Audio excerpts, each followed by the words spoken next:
Selamat pagi, Pak. Selamat pagi semuanya, silakan duduk. Terima kasih.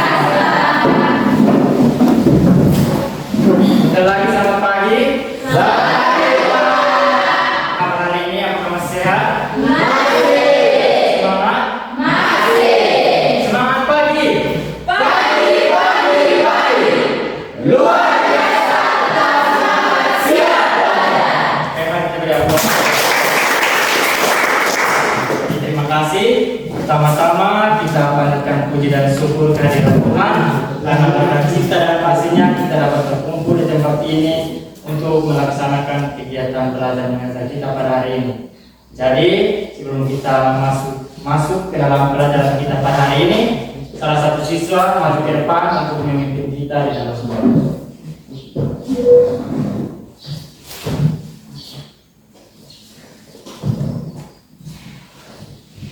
Marilah kita siapkan hati dan batin kita untuk menghadap Tuhan dalam doa. Marilah kita berdoa dalam nama Bapa dan Bapa dan Roh Kudus. Ya Allah Bapa dalam kerajaan surga, puji dan syukur yang berlimpah kami anak-anak-Mu, panjatkan hadirat-Mu, anak Ibu tercinta, kasih dan penyertaan-Mu, sehingga Engkau telah menjaga dan memberi kami dari rumah kami masing-masing, sehingga kami semua dapat berkumpul di tempat ini guna melaksanakan kegiatan belajar mengajar kami. Tuhan sudah terangkan dan memulai kegiatan belajar mengajar kami, kami mohon kiranya bukalah otak dan pikiran kami sehingga apa yang disampaikan oleh guru dapat kami pahami dan berguna bagi masa depan kami masing-masing. Semua doa dan permohonan ini kami sampaikan kepadamu melalui perantara Kristus Tuhan kami. Amin. Dalam nama Bapa dan Roh Kudus. Amin. Terima kasih ya, sudah dari dalam doa. Selanjutnya Pak akan mengecek kehadiran. Namun sebelum itu Pak ingin bertanya kepada adik-adik, apa saja materi yang minggu lalu kita bahas? Apa saja?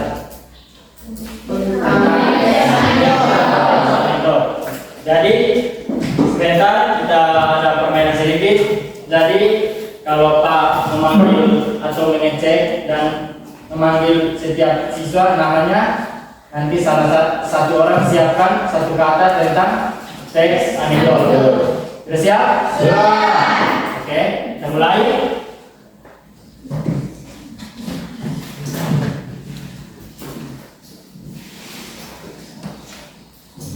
Anselmo Suarez. Satu kata tentang teks anekdot. Humoris. Oke, mari kita beri aplaus untuk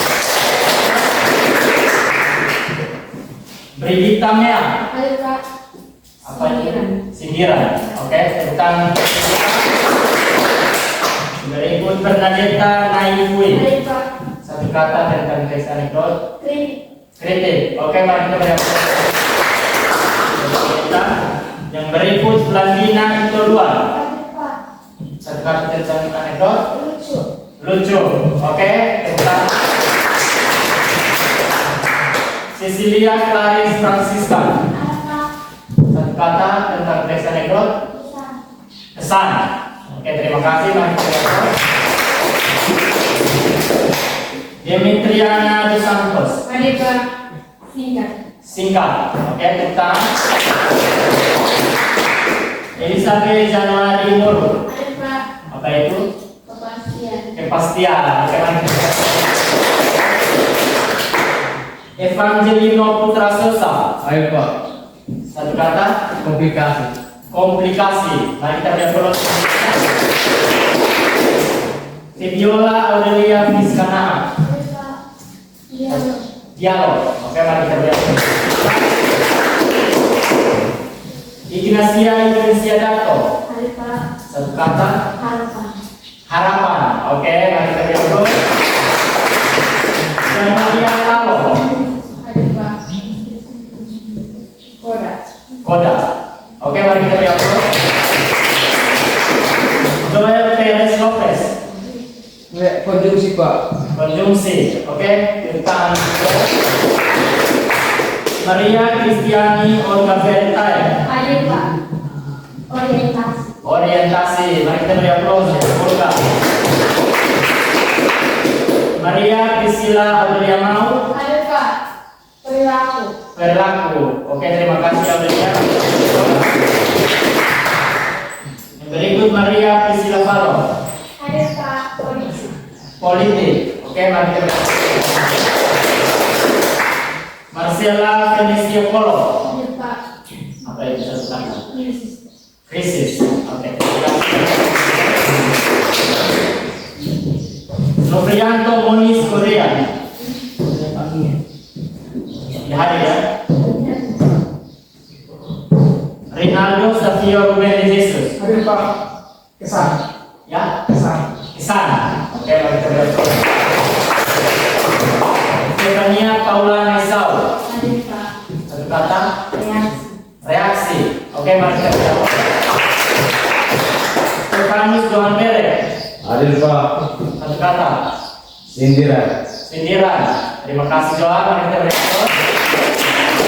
Yang berikut Vincentius Erlangga Puasawa. Kata penghubung. Kata penghubung. Terima kasih. Mari kita berkata.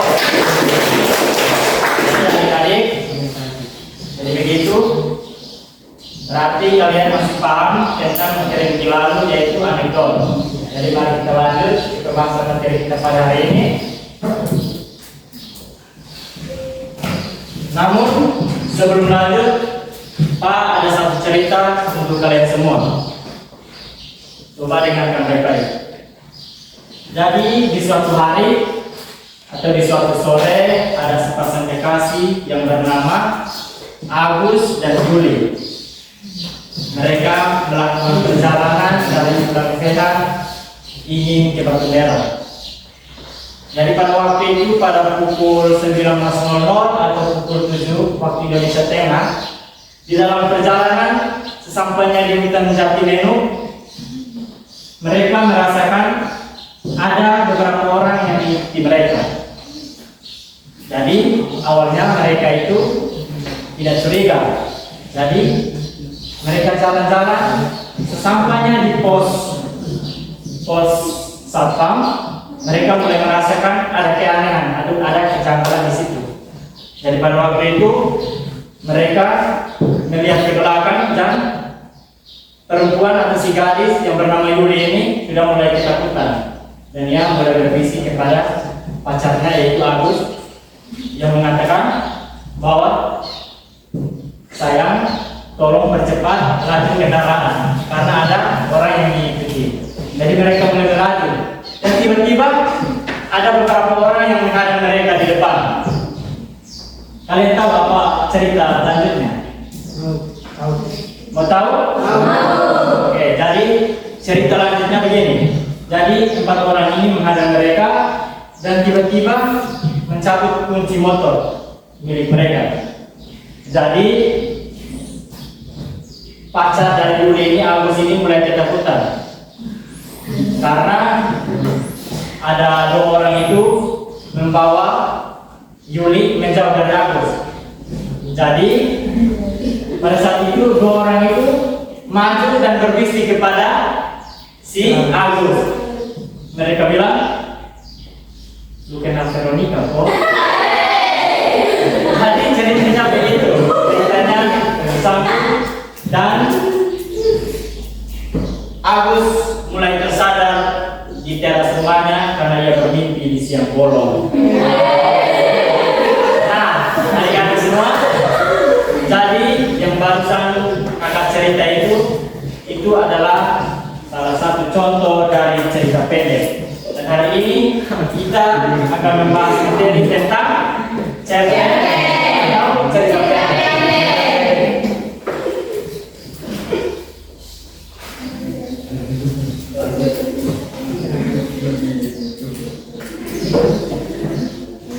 Nah, sebelum itu Pak akan menanyakan materinya di papan layar.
Oke adik-adik semua, pada hari ini kita akan membahas tentang cerita pendek atau yang biasa sebut cerpen. Namun sebelum kita masuk, Pak akan membacakan tujuan pembelajaran kita pada hari ini.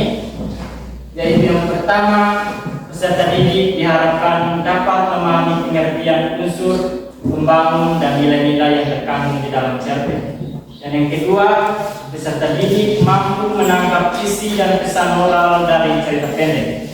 Jadi materi pada hari ini diharapkan yang harus memahami nilai-nilai dari cerpen dan juga amanat yang akan didapatkan dari sebuah contoh cerita pendek.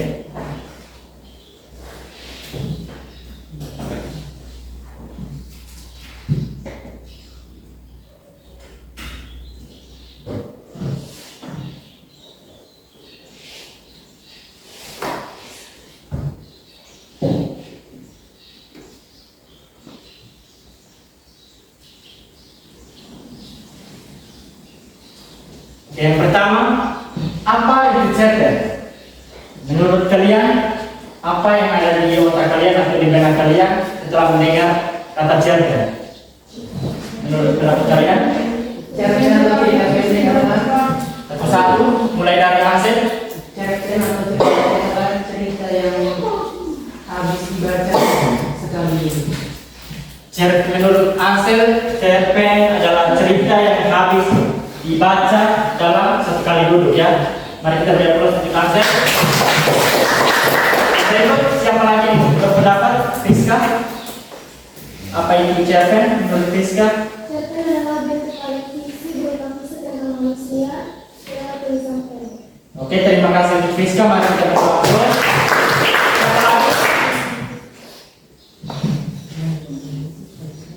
Jadi adik-adik, cerpen adalah singkatan dari cerita pendek, yaitu karangan cerita fiksi yang menceritakan satu peristiwa atau satu kisah penting saja.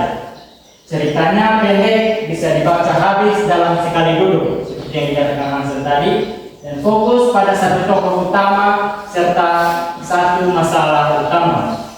Ya, kalau kita analogikan, cerpen itu seperti suatu jalan atau street, perjalanan.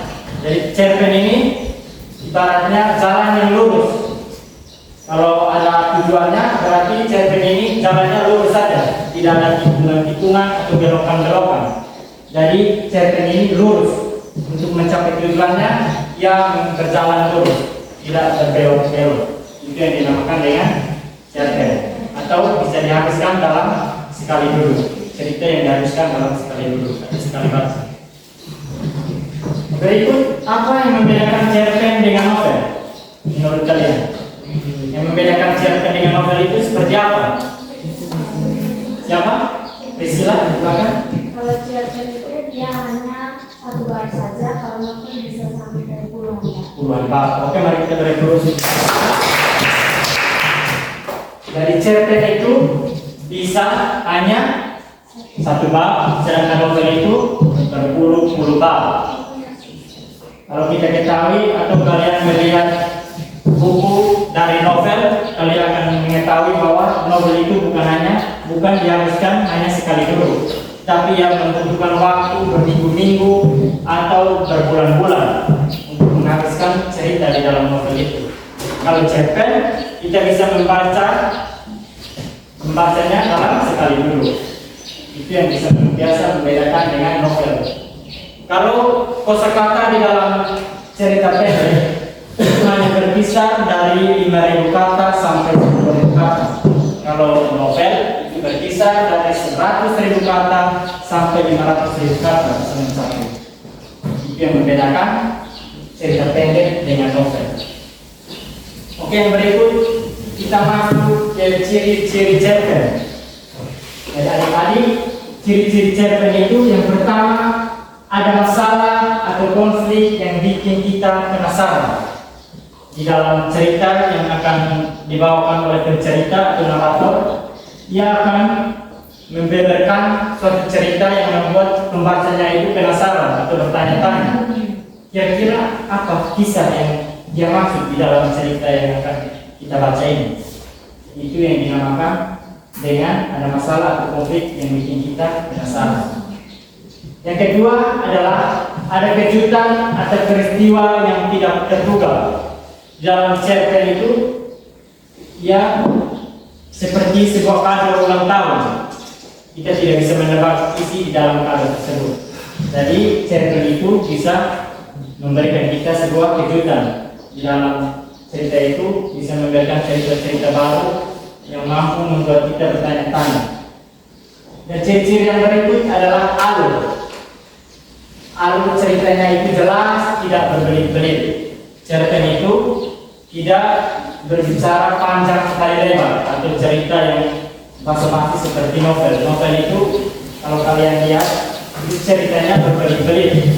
Kalau cerpen itu ceritanya lurus atau tidak berbelit-belit. Itu ciri-ciri cerpen yang ketiga. Dan yang keempat itu adalah ada pesan moral yang bisa kita ambil pelajarannya, atau ada amanat yang bisa kita petik dari sebuah cerita yang kita baca. Itu termasuk dalam ciri-ciri cerpen. Dari sini semuanya paham? Oke, kalau mau bertanya lagi, menurut Olga, apa itu cerpen? Cerpen itu adalah bentuk karya berupa kisah tentang manusia dan seluruhnya lewat tulisan cerpen. Oke, para masih ingat, nanti kita beri aplaus untuk Olga. Berikut adalah unsur-unsur pembangun di dalam cerita pendek atau cerpen. Ada unsur yang pertama yaitu tema. Siapa yang tahu apa itu tema?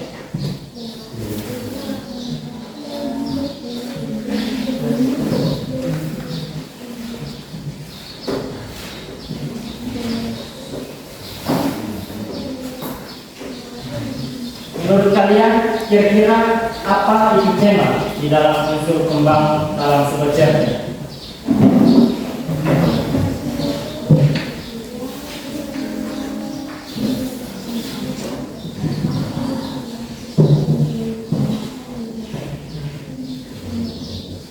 Oke adik-adik, dari tema itu adalah gambaran umum atau konsep, peta konsep yang ingin disampaikan oleh penulis ya. Atau di dalam sebuah cerita ia ingin mengisahkan cerita itu bertema apa? Apakah temanya percintaan, bisa tema kesedihan, bisa juga tema tentang perselingkuhan. Temanya apa saja yang diinginkan oleh pencerita. Jadi yang gambaran umum tentang suatu cerita itu yang dinamakan dengan tema. Dan yang kedua adalah tokoh dan watak. Di dalam cerita pendek di situ dibagi ada beberapa tokoh. Siapa yang memerankan tokoh di dalam cerita itu, atau pembagian watak atau sifat. Dan di dalam tokoh itu dibagi atas beberapa jenis. Ada tokoh antagonis, tokoh apalagi tritagonis, dan tokoh figuran. Jadi adik-adik ada 4 jenis tokoh atau penokohan. Yang pertama tokoh apa? Protagonis, tritagonis, dan figuran. Apa itu tokoh antagonis? Tokoh antagonis itu adalah tokoh yang memerankan sifat yang jahat. Kalau protagonis sifat baik, kebalikan dari sifat jahat, sifat baik. Kalau tritagonis itu apa? Itu tokoh pendukung atau tokoh pelengkap di antara tokoh antagonis dan tokoh protagonis. Kalau tokoh figuran itu sebagai pelengkap saja di dalam sebuah cerita. Jadi itu yang dinamakan dengan pembagian tokoh atau peran dan juga watak di dalam sebuah cerita.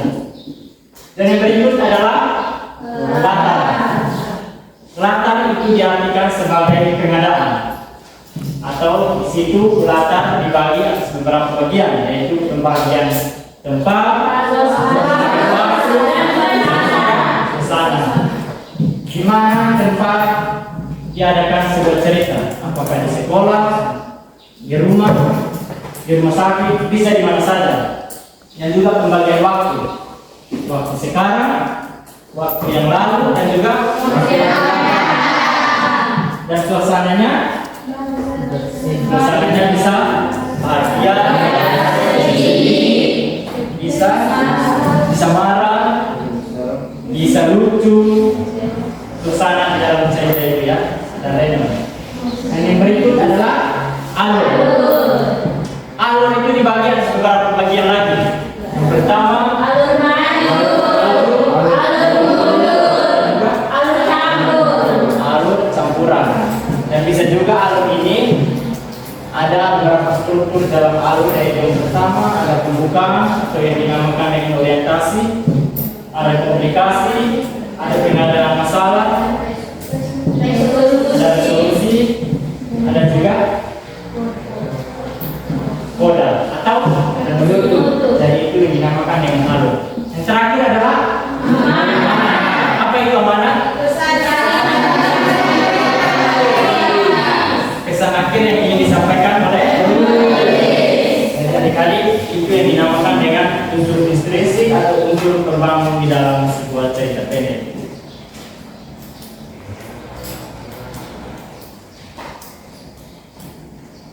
Jadi selanjutnya Pak akan membagikan kalian sebuah contoh cerita pendek, dan Pak ingin kalian adalah unsur-unsur pembangun di dalam cerita yang akan Pak bagikan ini.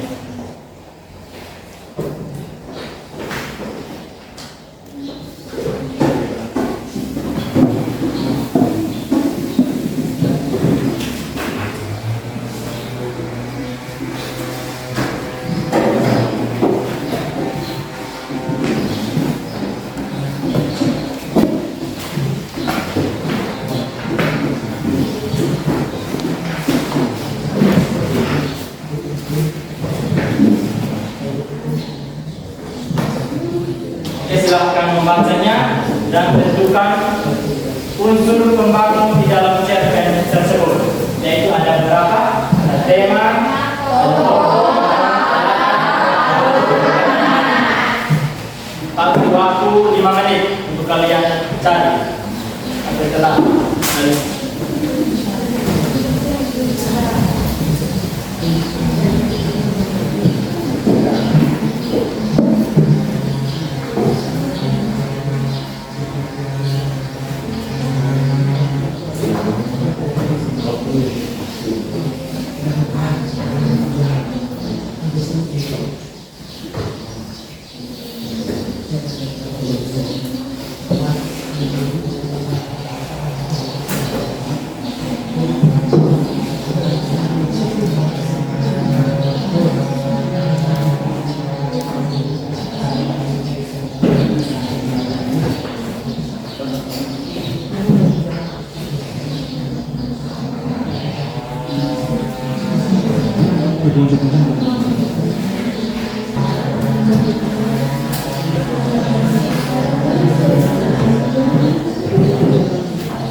Jadi judul di dalam cerpen itu berjudul apa?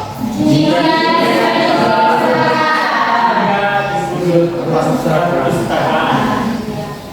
Dan temanya tentang apa? Temanya tentang percintaan ya. Jadi tema utama cerpen ini adalah cinta masa remaja atau di masa di SMA ya, yang membawa pengaruh positif terhadap perubahan karakter.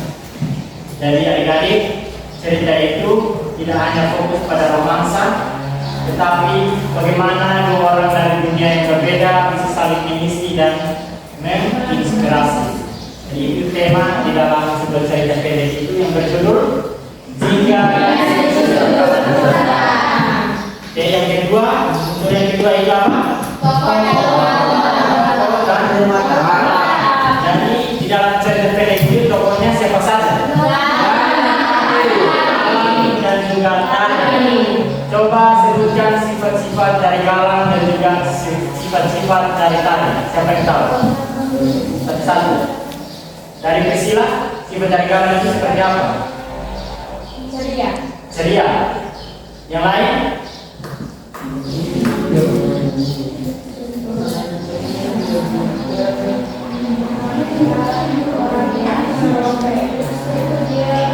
Jadi Galang ini adalah orang yang populer di sekolahnya ya.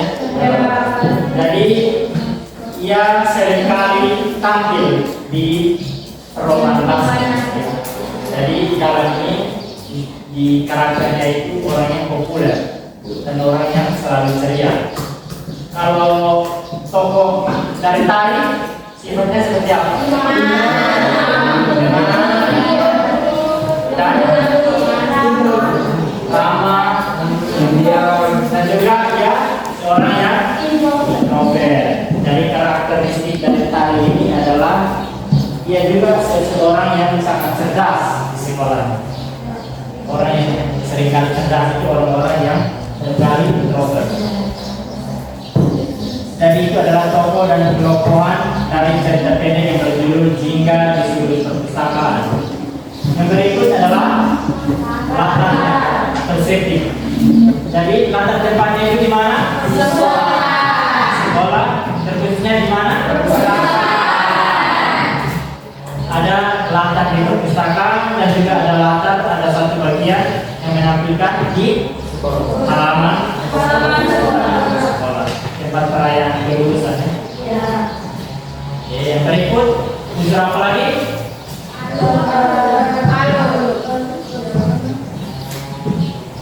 Tapi sebelum kita masuk ke alur, latarnya dulu ada latar waktu. Latar waktu, pembagian waktu itu di jam pagi, siang, sore atau malam? Pagi. Latarnya pada siang hari dan juga pagi hari ya, pagi hari dan siang hari. Dan suasananya itu seperti apa? Suasana di dalam cerita pendek tadi. Ada bahagia, ada canggung, ada sedih. Jadi awalnya itu mereka canggung dan asik ya, Galang dan juga Tari. Kemudian mereka berubah menjadi hangat dan penuh debar, lalu diakhiri dengan suasana melankolis yang sangat manis. Lalu ditutup dengan pengungkapan perasaan dari Galang. Oke, yang berikut adalah alurnya. Alurnya itu jadi dan struktur di dalam alur itu ada pengenalan atau orientasi. Ya. Kemudian ada kemunculan konfliknya.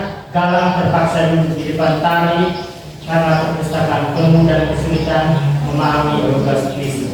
Jadi ia minta tolong kepada Tari.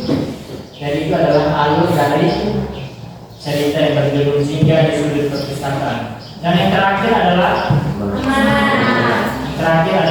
amanah. Amanah.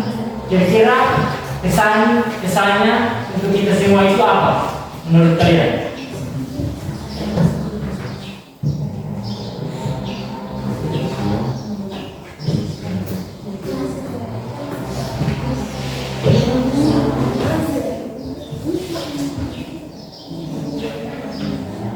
Siapa yang tahu amanat yang kita semua itu apa?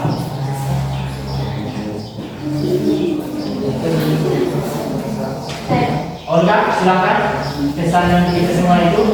Jika kita jangan bersabar saja karena kesempatan itu hanya datang satu kali setiap 2 kali. Oke, terima kasih Olga. Mari kita siapa lagi yang bisa mengambil kesimpulan dari cerita tadi? Ansel, silakan. Pesannya, jika Anda memiliki perasaan kepada seseorang, jangan dipendam, tapi bahwa jika tidak ingin berakhir dengan penyesalan. Terima kasih. Siapa lagi yang mau menambahkan kesan dari cerita tadi? Kesannya untuk kita semua.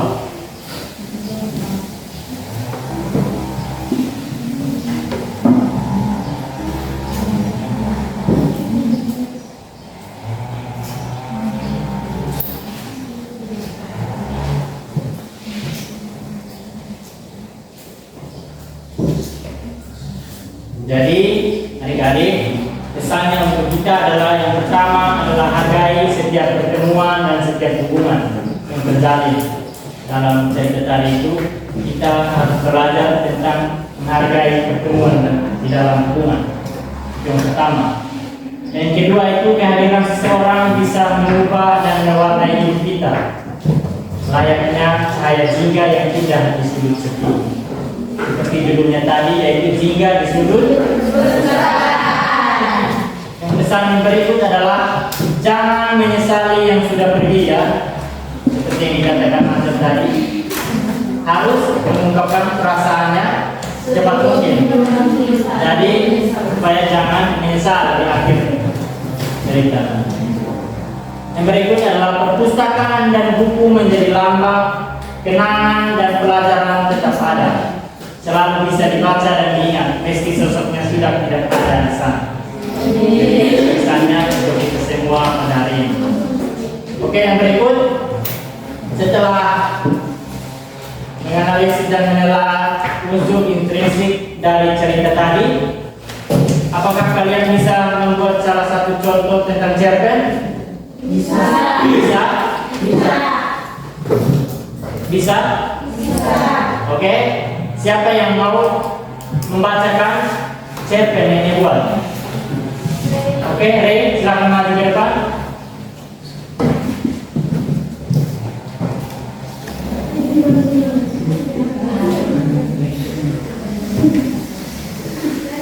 Oke, sekarang adik-adik semua tolong perhatikan di depan, karena Ray akan membacakan cerita pendek yang dia buat sendiri ya. Oke, silakan Ray. Judulnya tentang dompet hilang saudara. Itu kehilangan dompet diangkut, isinya cuma KTP, kartu ATM pos, dan foto mantan yang sudah rusuh. Tapi buat Riko itu harta karun. Tani dia bikin status WhatsApp, tolong yang kemudian dompet warna hitam isi pending banget, akan diberi imbalan 50.000. DM ya.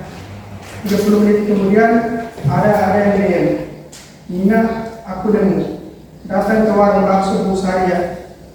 Riko meluncur di sana cewek cantik dengan dompetnya. Riko, makasih banget Kak, ini imbalan 50.000. Mina tidak usah, aku cuma mau tanya, ini foto siapa cara jual? Riko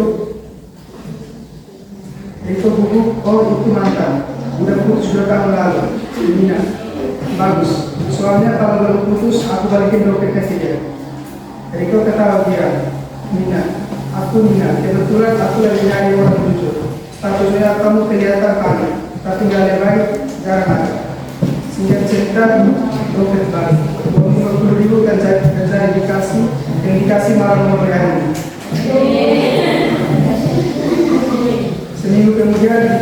bilang ke teman, wah dompet bilang malah dapat kaca keren.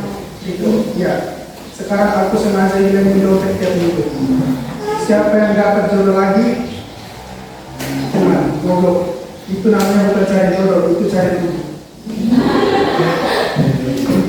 Tapi kali ini dompetnya berisi 500.000, investasi lah. Besoknya dompet yang benar, yang nemu untuk parkir. Imbalannya diminta 200.000 buat parkir 2 tahun. Sudah? Oke, terima kasih Ren karena sudah membacakan sebuah cerpen yang ia ciptakan sendiri. Jadi mari kita beri aplaus untuk Ren. Oke, silakan dulu.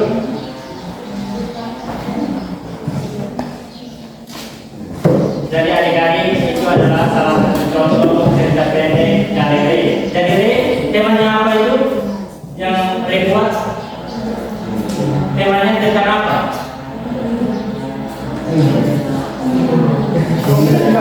Ya, dompet yang hilang. Itu temanya, yaitu humoris ya. Jadi yang tadi kita dengar itu mengandung kelucuan. Jadi adik-adik, untuk membuat suatu cerita pendek, kalian harus tentukan temanya, alur ceritanya, tokoh dan wataknya, latar, dan juga harus tentukan kesan akhir di akhir cerita tersebut. Dan adik-adik, tibalah kita pada kesimpulan hari ini. Jadi kesimpulannya untuk kita semua itu, membaca dan menulis cerpen bukan sekedar menikmati hiburan fiksi ya, melainkan sebuah proses memahami miniatur kehidupan manusia. Melalui keterbatasan ruang dan jumlah kata, sebuah cerpen yang baik justru mampu menyampaikan pesan moral yang mendalam dan tajam lewat potret satu peristiwa penting dalam hidup tokohnya. Jadi itu adalah kesimpulan dari kita pada hari ini, yaitu tentang cerpen. Jadi adik-adik, pulang sampai di rumah, tolong pelajari lagi tentang materi kita pada hari ini, yaitu tentang cerpen. Nanti juga kalian pasangan untuk membaca novel-novel ya, karena materi ke depan kita akan membahas tentang novel. Jadi apakah semuanya sudah paham tentang materi hari ini? Sudah. Oke, kalau begitu adik-adik, jadi semoga pembelajaran hari ini menjadi bekal untuk kita semua dan untuk adik-adik bawa ke rumah, dan semoga bermanfaat untuk adik-adik semua. Terima kasih untuk hari ini. Silakan siap untuk mengikuti pelajaran berikutnya. Namun sebelum kita tutup, salah satu siswa maju ke depan untuk menutup kita jalan keluar.